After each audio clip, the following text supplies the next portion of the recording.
Hello mga sisibals! Today is my second day sa aking road to flat tummy. So wala pa namang pagbabago sa puson ko, malaki pa rin. Tsaka yung braso ko.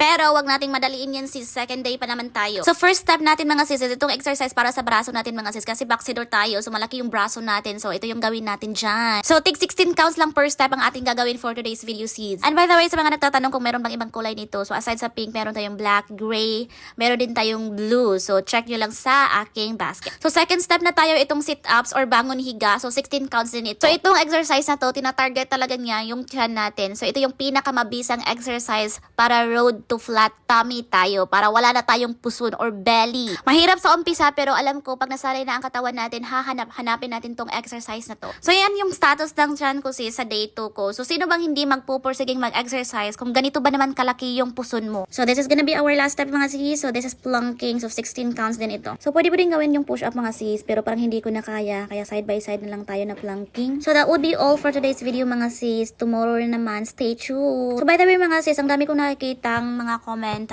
na hindi daw madikit sa kanila.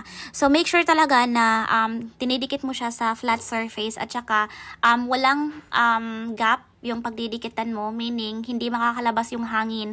So yan sa semento sis, as you can see, meron siyang gap dyan. So make sure ko talaga na hindi siya tatama para didikit talaga siya. Sobrang madikit yung mga sis.